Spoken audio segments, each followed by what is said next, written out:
विनायक झुग्गी में पला बढ़ा था। वो अपने परिवार के साथ एक छोटी सी झोपड़ी में रहता था। गरीबी उसकी सबसे बड़ी साथी थी, लेकिन विनायक की आंखों में एक अलग ही चमक थी, सीखने और कुछ नया बनाने की तमन्ना।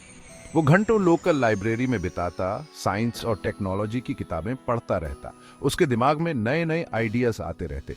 वो ऐसी मशीनें बनाने के सपने देखता जो दुनिया बदल दें।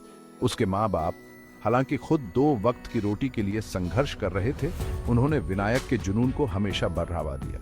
उन्हें पता था उनका बेटा खहास है, उन्हें उसमें वो चिंगारी दिखती थी, गरीबी की बेड़ियों को तोड़ने की ताकत। विनायक अपने माँ बाप के प्यार और अपने हौसले से अपने हालातों से ऊपर उठने की कसम खाई। उसने दुनिया में अपनी पहचान बनाने की ठान ली थी। हालांकि उसकी कहानी अभी शुरू ही हुई थी। काजल एक अमीर घर में पैदा हुई थी, एक बड़े बिजनेसमैन की बेटी। वो ऐशो आराम की जिंदगी जीती थी। उसकी लाइफ विनायक से बिल्कुल अलग थी। लेकिन इन शानदार पार्टियों और महंगे कपड़ों के पीछे काजल एक खालीपन महसूस करती थी। वो उस जिंदगी से कुछ ज्यादा चाहती थी जो उसके लिए पहले से ही तय कर दी गई थी। वो अपने दम पर कुछ करना चाहती थी, कुछ बड़ा करना चाहती थी। उसके परिवार वाले चाहते थे कि वो एक सोशलाइट बने, एक अमीर लड़के से शादी करे और उनके परिवार का नाम ऊंचा करे। लेकिन काजल के मन में एक अलग ही सपना था। वो एक एंटरप्रेन्योर बनना चाहती थी, अपना खुद का बिजनेस शुरू करना चाहती थी, दुनिया में कुछ फर्क लाना चाहती थी। वो सिर्फ एक खूबसूरत पत्नी बनकर नहीं रहना चाहती थी, उसने अपना रास्ता खुद बनाने की ठान ली थी। किस्मत को कुछ और ही मंजूर था।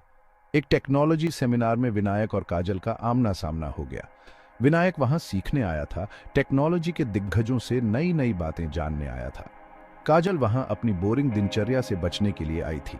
उस भीड़ भरे कमरे में उनकी नजरें मिली। विनायक शुरू में तो काजल के अमीर परिवार को देखकर थोड़ा घबरा गया, लेकिन फिर वो उसकी बुद्धिमत्ता और जुनून से प्रभावित हुए बिना न रह सका। काजल, जो हमेशा से सतही बातों से ऊब चुकी थी, विनायक के जज्बे और नए आइडियाज को देखकर दंग रह गई। उस दिन उन्होंने घंटों बातें की, उन्हें आसपास की दुनिया का भी ध्यान नहीं रहा। उन्होंने एक जैसा सपना देखा, टेक्नोलॉजी की दुनिया में क्रांति लाना। ये एक अनोखी दोस्ती की शुरुआत थी। अपने साझे सपने से प्रेरित होकर विनायक और काजल ने साथ आने का फैसला किया। उन्होंने अपनी जमा पूंजी इकट्ठा की और अपनी खुद की टेक कंपनी शुरू कर दी। उनका ऑफिस एक छोटे से गैरेज में था, उनका फर्नीचर भी उधार का था, लेकिन उनके पास संसाधनों की कमी थी। तो क्या हुआ? उनके पास जुनून और मेहनत की कोई कमी नहीं थी। उन्होंने दिन रात एक कर दिया, कॉफी पी पी कर, रातें जागकर, सिर्फ अपनी मेहनत और लगन के दम पर उन्होंने काम किया। विनायक अपनी तकनीकी कुशलता से अपने आइडियाज को हकीकत में बदलता रहा। काजल अपने तेज बिजनेस दिमाग से इन्वेस्टर्स और पार्टनरशिप की दुनिया में अपना रास्ता बनाती रही। उनकी राह आसान नहीं थी, लेकिन उन्होंने हर मुश्किल का डटकर सामना किया। अपने सपने पर से उनका विश्वास कभी कम नहीं हुआ। उनका छोटा सा गैरेज इनोवेशन का अड्डा बन गया, कड़ी मेहनत और साझे सपनों की जीत की निशानी बन गया। जल्द ही उनके नए नए आइडियाज ने लोगों का ध्यान खींचना शुरू कर दिया। उनकी कंपनी को कामयाबी मिलने लगी, लेकिन उनकी ये सफलता उनके लिए एक नई चुनौती लेकर आई। उन्हें अब इंडस्ट्री के बड़े बड़े दिग्गजों से टक्कर लेनी पड़ रही थी, जो उन्हें अपने लिए खतरा मानते थे। उन्हें डराया धमकाया गया, उनके काम में रोड़े अटकाए गए।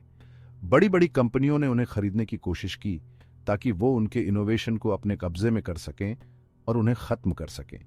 लेकिन विनायक और काजल ने हार नहीं मानी। वो अपने सिद्धांतों पर अड़े रहे, अपने विजन पर भरोसा रखा। वो जानते थे कि उनकी कंपनी सिर्फ एक बिजनेस नहीं है, ये उनके संघर्ष का प्रतीक है, मुश्किलों पर उनकी जीत का प्रतीक है। उन्होंने इंडस्ट्री के दिग्गजों से लोहा लिया, हार नहीं मानी।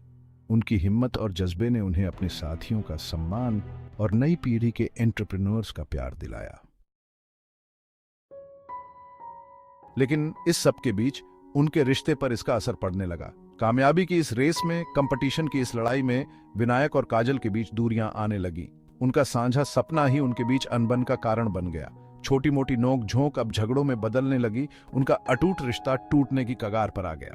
वो एक ऐसे मोड़ पर आ गए जहां उन्हें एक मुश्किल फैसला लेना था। उनका रिश्ता, जो कभी उनकी ताकत था, अब उनके बनाए हुए सब कुछ बर्बाद कर रहा था। उन्हें चुनना था, उनकी कंपनी या उनकी दोस्ती।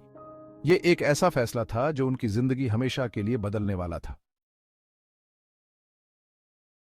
एक दर्दनाक फैसले में विनायक और काजल ने अलग होने का फैसला किया।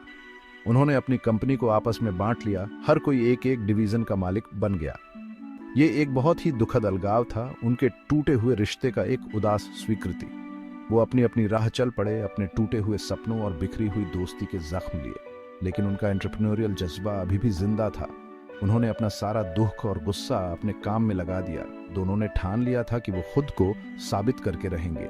विनायक ने रिसर्च और डेवलपमेंट पर ध्यान केंद्रित किया और अपने डिवीजन को नई नई टेक्नोलॉजी बनाने में मदद की। काजल ने अपने तेज बिजनेस दिमाग से अपने डिवीजन को नए बाजारों में फैलाया, नए बिजनेस पार्टनर बनाए। वो अब पार्टनर भले ही न रहे हों, लेकिन दोनों के अंदर अब भी वही जुनून था, वही आग थी, कामयाब होने की चाहत थी।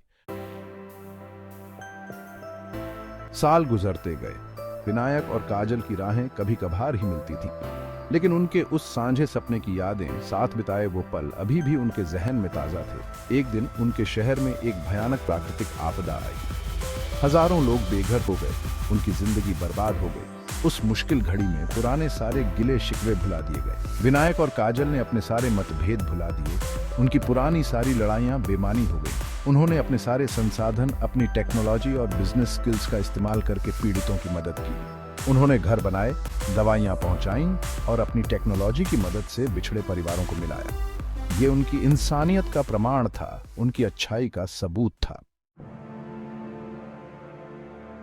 इस आपदा के बाद विनायक और काजल एक बार फिर करीब आ गए। इस अनुभव ने उन्हें बदल दिया था, उन्हें और भी विनम्र बना दिया था। उन्हें एहसास हुआ कि दुनिया में कुछ अच्छा करने के उनके जुनून के सामने उनके सारे मतभेद कितने छोटे थे। उनकी कंपनी, जो कभी उनकी महत्वाकांक्षा का प्रतीक थी, अब बदलाव का जरिया बन गई थी। उन्होंने अपनी कामयाबी का इस्तेमाल दूसरों को सशक्त बनाने के लिए किया, गरीब बच्चों को मौके देने के लिए किया, शिक्षा और स्वास्थ्य सेवाओं में निवेश किया।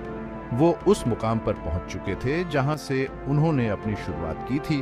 उनका सफर उन्हें निराशा की गहराइयों से कामयाबी की बुलंदियों तक ले गया। लेकिन उनकी असली कामयाबी उनका पैसा या शोहरत नहीं थी।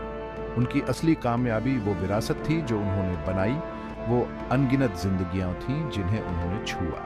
विनायक और काजल आखिरकार समझ गए थे कि कामयाबी का असली मतलब क्या होता है। ये प्रॉफिट या मार्केट शेयर नहीं है, ये है दुनिया में कुछ फर्क लाना। ये है दुनिया को एक बेहतर जगह बनाकर जाना।